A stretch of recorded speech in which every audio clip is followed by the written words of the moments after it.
बिस्मिल्लाहिर्रहमानिर्रहीम। High court के अहकामात की रोशनी में आज हमने इमरान खान साहब से मुलाकात करने के लिए पूरी कोशिश की।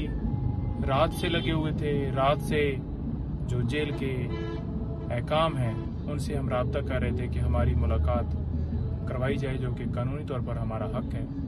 खान साहब से पावर ऑफ अटॉर्नी साइन करवाने हैं और उनसे केसेस के हवाले से इंस्ट्रक्शंस लेनी है, जो कि कानूनी तौर पर हमारा हक है। लेकिन शायद वो पिछली प्रेस कॉन्फ्रेंस की वजह से आज जो है हमें इजाज़त नहीं दी गई, बल्कि सिर्फ ये कहा गया कि बीबी साहिबा को अलाउ है और आप नहीं मिल सकते, आप अगले हफ्ते आइएगा।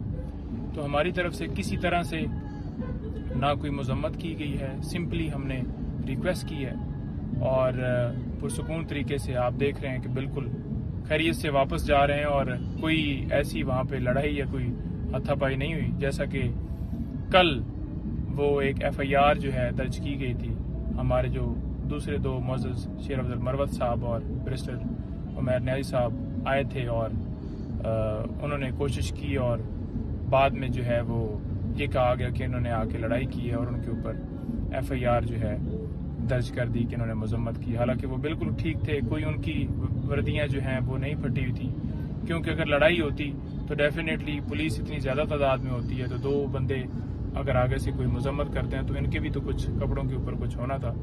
लिहाजा उन्होंने उसकी हद तक तो प्री अरेस्ट बेल ले ली है। बीबी साहिबा से जो है वो अभी बात हुई है, जब वो निकली हैं तकरीबन 30 मिनट की मुलाकात उनकी हुई है और वो कह रही हैं कि सेम वही पोजीशन है, यानी कि जो क्लास है उसको चेंज नहीं किया गया। इतना उन्होंने पैगाम दिया है। बाकी उन्होंने कहा है कि ठीक है, आप सिंपली ये बता दें। लीगल टीम की आज मुलाकात नहीं हुई, हम इंशाल्लाह दोबारा जो है वो कोशिश करेंगे। देखिए, इस्लामाबाद हाई कोर्ट ने जो ऑर्डर दिए उस पर कंप्लाइंस करवाना, उसका हुक्म मानना जेल हकाम की ड्यूटी थी, जो कि नहीं माना गया। इस बाबत हम कल इस्लामाबाद हाई कोर्ट से रजू करेंगे और जेल हकाम के खिलाफ तौहीन अदालत की कार्रवाई करवाएंगे। देखें, इमरान खान साहब से लीगल टीम की मुलाकात ना करवाना, तो ये बहुत सारा हमें शक होने लगता है कि जो जैसा इमरान खान साहब के साथ जेल में गैर इंसानी सलूक किया जा रहा है, किस तरह उनको एक सेल में रखा जा रहा है कि शायद उस तरह के सेल में दहशत गर्दों को भी नहीं रखा जाता।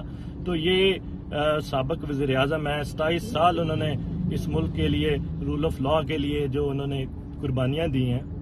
तो ये सोचना चाहिए अदालतों को भी कि किस तरह उनके अहकामात को हवा में उड़ा दिए जाते हैं।